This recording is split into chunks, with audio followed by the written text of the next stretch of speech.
Olá pessoal, vamos agora ver um pouquinho a histologia do sistema reprodutor masculino, certo? O que é interessante a gente entender e que a gente vai discutir daqui para frente. O sistema reprodutor masculino, a gente vai seguir basicamente o sentido do gameta masculino, o sentido do espermatozoide.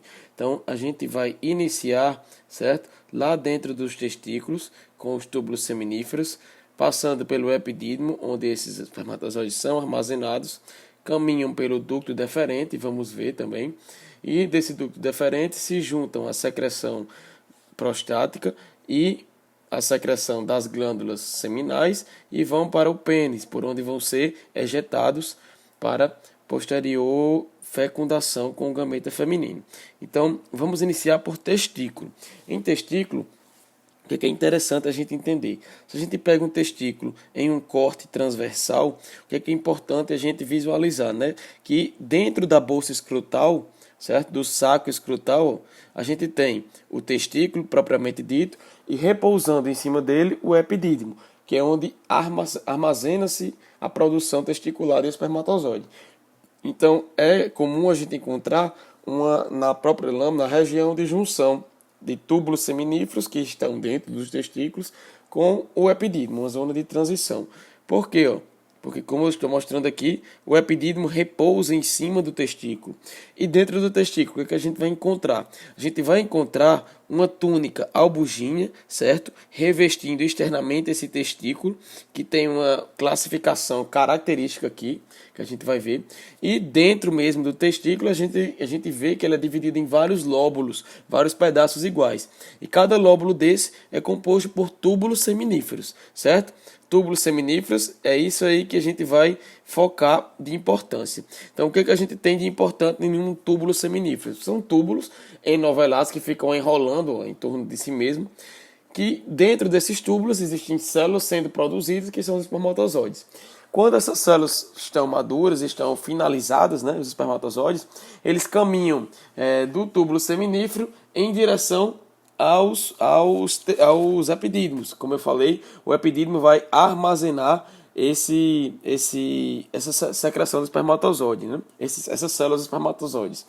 E, na verdade, dos túbulos seminíferos, esses espermatozoides, antes de chegar nos testículos, ainda passam pelos ductos retos, certo? Na verdade, os ductos eferentes retos, certo? Para chegar no epidídimo, que é diferente do ducto deferente. Ducto deferente é um caminho pós-epidídimo, que a gente vai ver depois. Eles vão pelos ductos eferentes para chegar e ficar armazenado no epidídimo. Antes disso, o que é que a gente tem no túbulo seminífero, lá dentro do testículo? A gente vê que é uma estrutura num corte transversal em produção celular no sentido centrípeto. É isso que a gente tem que aprender a ver. A gente vai ver as células mais imaturas, que são as espermatogônias, ficam aqui na borda, na periferia. São essas que têm um núcleo pequenininho e redondo, bem redondinho, bem preenchido.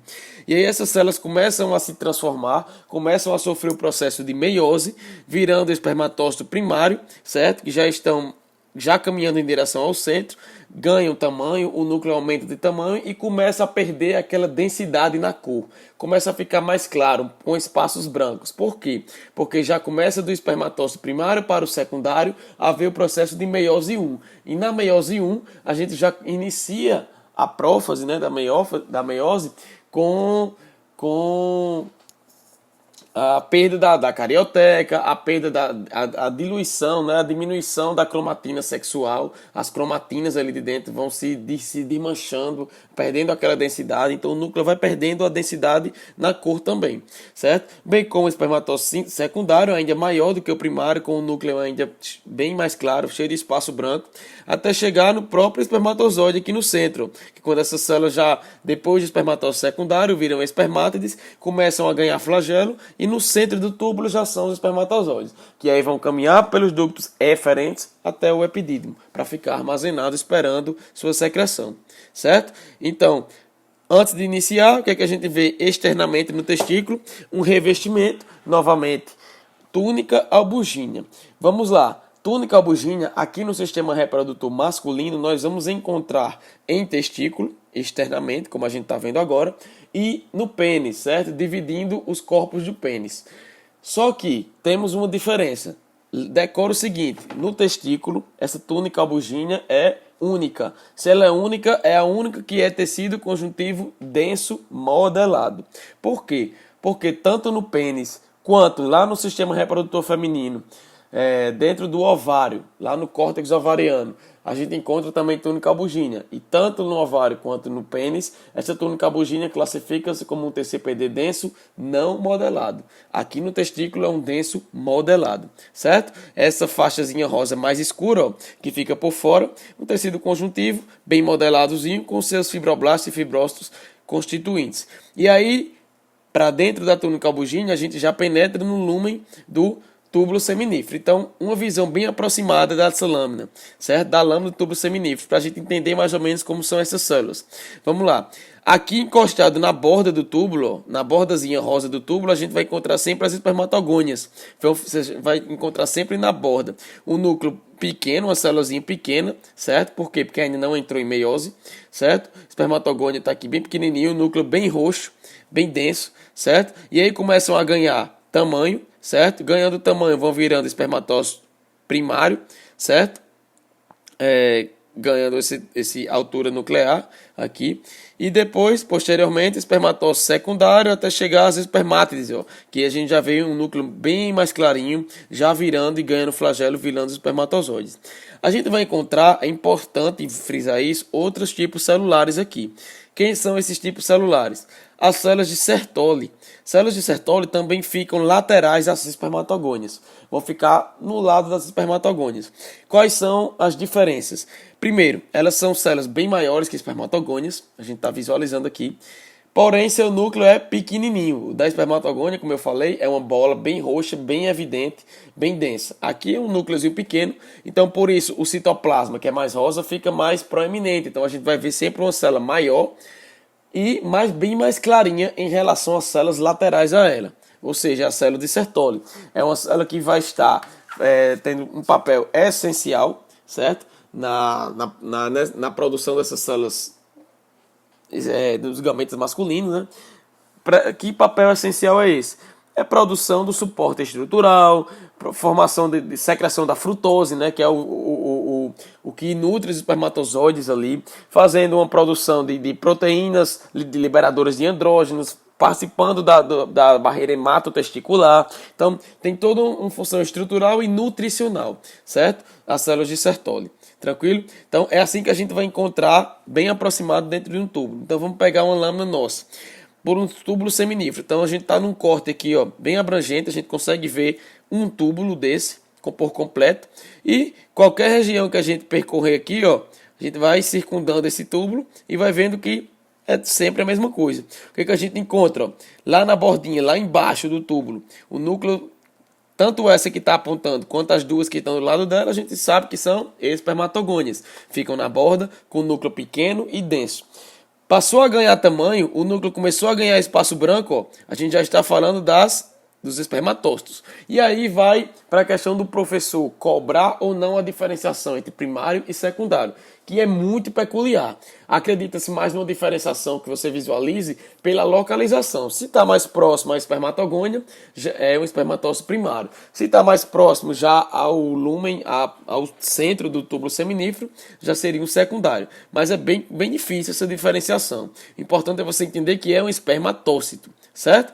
Diferente já das espermátides. Já a espermátide, como a gente vê aqui, ó, já perdeu basicamente o rosto do núcleo. A gente já está praticamente branco, já está totalmente desfeita. A meiose 2 já está em processo de transformação para o próprio espermatozoide, certo? Aquela fase final de transformação para o espermatozoide. Bastante importância. Importante quando se ganha o flagelo, quando se forma seu acrossomo, certo? Tranquilo. No centro do órgão, claro, no centro a gente vai visualizar os espermatozoides, mas não aqui. Por que não aqui? Porque esses espermatozoides vão caminhar para o epidídimo e é lá que a gente vai ver eles armazenados. Aqui eles são produzidos e mandados para o epidídimo pelos ductos eferentes. Então, como eu falei, outras células importantes que a gente vai encontrar, ó, células de Sertoli ou Sertoli. São essas células que vão ficar aqui na borda do túbulo, ó, laterais às espermatogônias. E como é que a gente visualiza ela? Bem mais clara, uma célula maior, toda rosinha, não tem aquele núcleo roxinho igual a das gônias, certo? laterais das espermatogônias. E aqui novamente, ó, outra espermatogônia, passou maiorzinho aqui após espermatogônias os espermatócitos, e lá mais no centro, perdendo coloração do núcleo, as espermátodes já sofrendo o processo de diferenciação em espermatozoides, certo? E uma coloração legal, que também pode se mostrar, é o tricômio de Gomori. O tricômio de Gomori, essa coloração, a gente vê o núcleo roxo, certo? E o citoplasma mais azul. Então, basicamente, para ver o núcleo. Olha que legal. Olha a espermatogônia novamente. Ó. Fica lá na borda do túbulo seminífero, a bolinha mais compacta. Começa a ganhar tamanho, ó, já tendo os espermatócitos, a gente já começa a perder a densidade roxa do núcleo. Fica cheio de espaço branco, ó, porque é exatamente a perda, a cromatina se desfazendo, se desenrolando ali, né? Perda da carioteca, que é a membrana nuclear. Então, tudo isso vai em processo de meiose. Até chegar nas espermátodes, ó, maiores ainda e mais centrais, já ganhando o flagelo. A gente tende a ver aqui os primeiros flagelos, ó, certo? Já nessas espermátodes secundárias, aqui esses fiozinhos são os flagelos. E ainda a gente encontra a célula de Sertoli, como eu falei. Laterais das espermatogônias, na borda de um túbulo. As células mais claras não tem aquele núcleo denso, então olha para o núcleo. Se for claro, com citoplasma bem mais claro, célula de Sertoli, certo? Fazendo papel estrutural e nutricional ali dentro do túbulo seminífero. Existem outras células especiais, né, ainda de bastante importância, que são as células de Leydig, certo? Ou células intersticiais. Esse nome intersticial é exatamente pela célula ficar no interstício. Então, se a gente visualiza, ó, um túbulo aqui à direita, outro túbulo aqui embaixo, outro túbulo aqui em cima, certo? Aqui, ó, outro túbulo aqui em cima. Então, o que está entre os túbulos, ó, são as células de Leydig ou células intersticiais, no interstício dos túbulos. Vão estar ali exatamente permeando esses túbulos. E qual o papel das células de Leydig, certo? São células mais quadradas, com núcleos, um dos núcleos, né? Que vão ficar ali no meio dos vasos, no meio de um tecido conjuntivo frouxo, imersas num tecido conjuntivo. Então, seu papel principal é exatamente a secreção, na verdade, a secreção da testosterona, certo? Então, não existe armazenamento em vesículo, certo? Da testosterona. Mas sim, dentro dessas células, dentro do citoplasma, tanto que elas fazem papel de glândula cordonal, né? O testículo tem um papel de glândula mista, porque secreta uma substância exócrina para dentro de uma cavidade, que é o próprio sêmen, os espermatozoides, e secreta hormônio, que é a testosterona. Então, a parte endócrina do testículo está aqui, dentro das células de Leydig, que é a testosterona, que vai virar de hidrotestosterona, que é a formativa e vai fazer toda a parte androgênica masculina. A maior parte dessa testosterona vem aqui do testículo. 10 a 20% é lá da glândula adrenal, da zona reticulada, certo? Então, vamos... e claro, o que é importante é que essas células de Leydig essenciais é que elas são estimuladas pelo LH, né? Que a gente sabe, o FSH estimula a espermatogênese, a parte exócrina, o LH estimula a parte endócrina, a produção da testosterona aqui pelas células de Leydig. E aí a gente entra naquela pedaço da lâmina que, como eu falei a vocês, é uma divisão mais ou menos em testículo e epidídimo, é uma zona de transição. Para que a importância disso? Para mostrar a vocês a diferença. Olha os túbulos seminíferos que a gente está vendo até agora. Como é que a gente vê esse monte de túbulozinho cortado transversalmente? Os círculos, né? Os círculos e aquelas bolinhas, aquele monte de bolinha de células, né? Que são os espermatogônios, espermatócitos, caminhando para o centro, ou seja, em processo de meiose. Diferente de um epidídimo. Um epidídimo a gente encontra um círculozinho, já que o epidídimo também são túbulos, porém, esse epidídimo possui um epitélio. Não são células em transformação, e sim um epitéliozinho, ó, que reveste esse epidídimo, e ainda assim, no centro de cada túbulo do epidídimo, a gente está vendo uma mancha rosa, que são os espermatozoides, certo?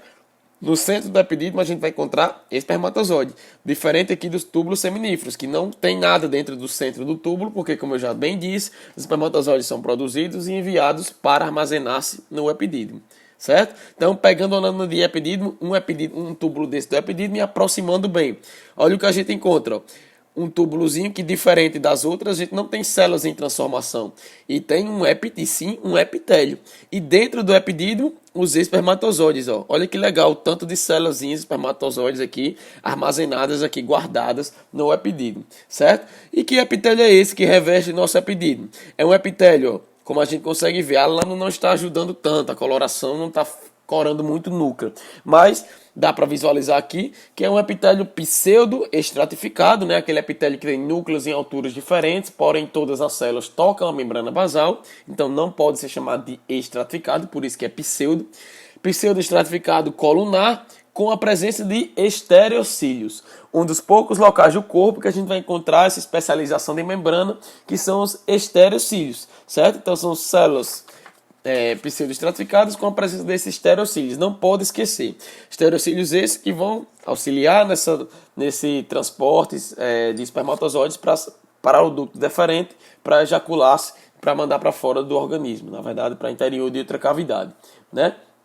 Certo. Além disso, outra função essencial do epidídimo, além de armazenar o espermatozoide, é fazer a maturação do espermatozoide. Então, quando ele é produzido lá no túbulo seminífero, ele ainda não está pronto para fecundar, ele ainda não está maturado. É aqui no epidídimo que ocorre a maturação dos espermatozoides, certo? Então, o que é que a gente olhou? Viu um epitélio com espermatozoide no centro, epidídimo, diferente do túbulo seminífero. Tranquilo? Apesar de bem parecidos. Então, como eu bem falei, ó, a gente sai de dentro de um túbulo seminífero, as células em transformação com um lúmen, o espermatozoide vai para dentro, por dentro desse túbulo, né? Então, estão aqui os túbulos seminíferos dentro do testículo, formando as redes, divididas em lóbulos, e daí desses túbulos eles vão caminhar pelos túbulos eferentes, ó, esses daqui, e vão ficar armazenados aqui dentro no epidídimo, que é uma espécie de bolsinha que vai armazenar e maturar esses espermatozoides.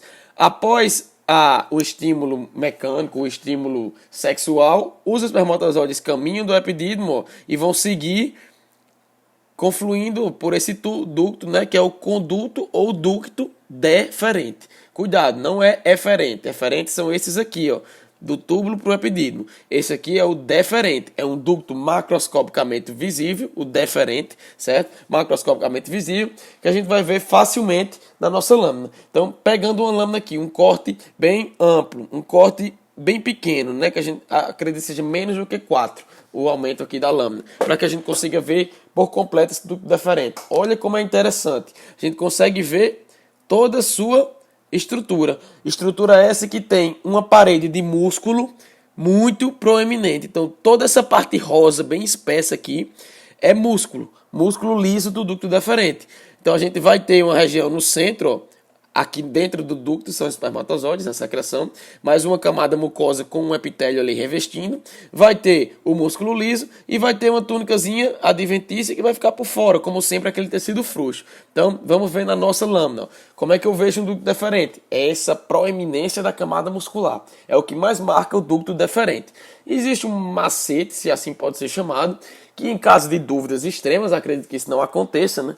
Mas em caso de uma dúvida, se você olhar para a lâmina, a própria lâmina, sem ser pelo microscópio, olhar diretamente a lâmina de vidrozinha, o ducto deferente, você vai ver um pontinho. É um pontinho rosa na nossa lâmina, certo? Por quê? Porque ele é um círculozinho, um corte transversal, uma bolinha, que a gente consegue ver por completo. Olha a espessura da camada muscular em relação à camada mucosa. Então é isso que marca o ducto deferente. Então vamos aproximar cada camada e entender. Nossa camada mucosa aqui do ducto deferente vai ser marcada, como sempre, como toda mucosa, por um epitélio e por uma lâmina própria. Nosso epitélio vai continuar o epitélio do epidídimo. Esse epitélio se continua. Esse epitélio de transportar o espermatozoide, que é aquele epitélio pseudo-estratificado, colunar, com estereocílios, certo? Então, não são cílios. Olha o tamanho das projeções. Não são pequenos e poucos. São grandes e únicos, certo? Por célula. Por isso que estereocílios. Tranquilo? E a nossa lâmina própria, como sempre, nosso tecido frouxo que vem sustentando esse epitélio e dando suporte a esse epitélio. Então, camada mucosa do ducto deferente.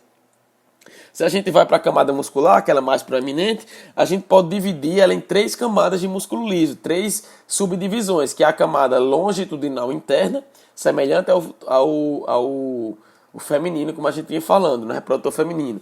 A circular no centro e a longitudinal externa. Isso aí dá para visualizar dependendo do ponto de referência, certo? Se você vir uma camada está apontada próxima à camada mucosa, a gente está falando da longitudinal interna. Se tiver mais no centro, circular média, longitudinal externa, mais próximo da camada adventícia, certo? Então são essas três aqui, ó. Camada adventícia, o que é isso? Uma camadazinha fina de tecido conjuntivo frouxo, externamente dando aquele suporte final ali no ducto deferente. Então não esquece as características e o formato desse ducto, que é bem tranquilo de visualizar. E aí a gente vem, essa secreção, né, esses espermatozoides, só as células, vão se juntar com uma secreção branca, leitosa, certo? Serosa, importantíssima, que é a secreção prostática. Juntamente com a secreção da vesícula seminal, com a secreção que vai fazer a limpeza do canal da uretra. Mas os espermatozoides, juntando com a secreção prostática, já temos um esperma propriamente dito. Então, temos uma glândula importantíssima no nosso corpo, que é a glândula prostática. Essa glândula tem um parênquima todo rico em glândulas, certo? São glândulas, na verdade, em porções secretoras, na verdade, né? São glândulas com ductos ejaculatórios ali no centro, e ainda assim no centro dessa próstata, além das glândulas que a gente vai encontrar em todo o seu parênquima, a gente no centro encontra uma uretra. A uretra está passando também por dentro da próstata.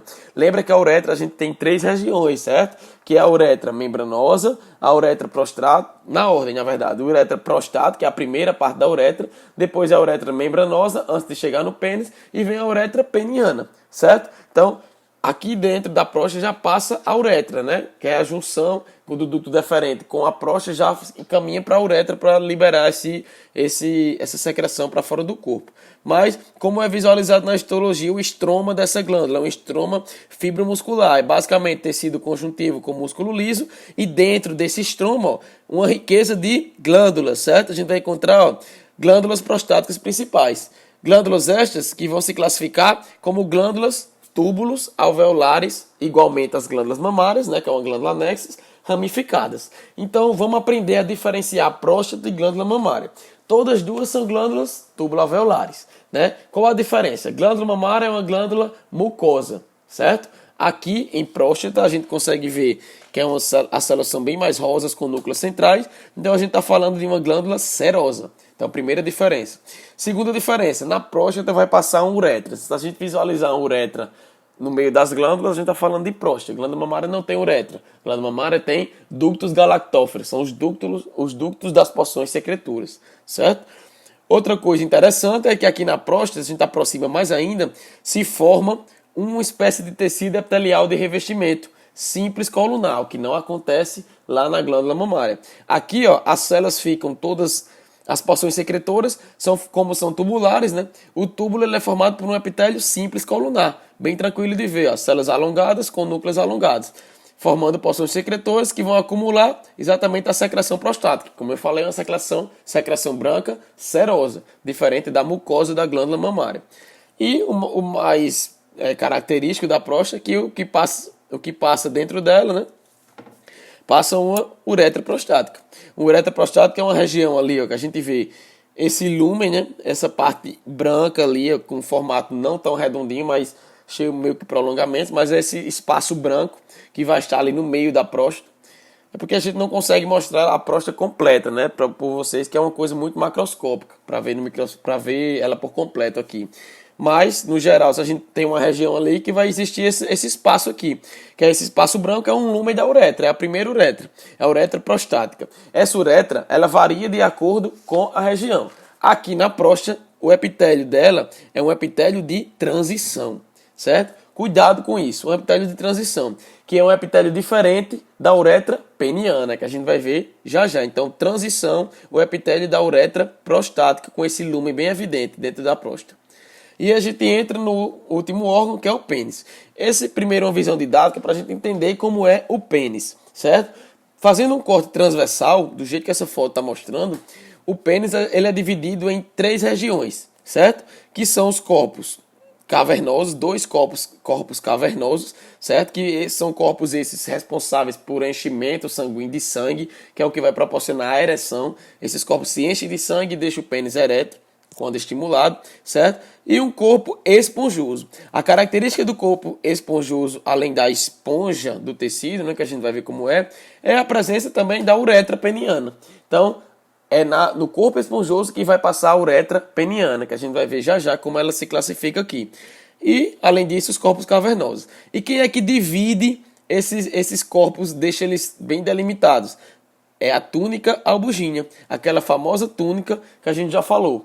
Cuidado, em testículo é denso modelado, em pênis é denso não modelado, igualmente a córtex do ovário, certo? Então vamos ver primeiro uma lâmina, que não é nossa, mas uma lâmina de fora, em um corte que a gente consegue ver por completo esse corte transversal.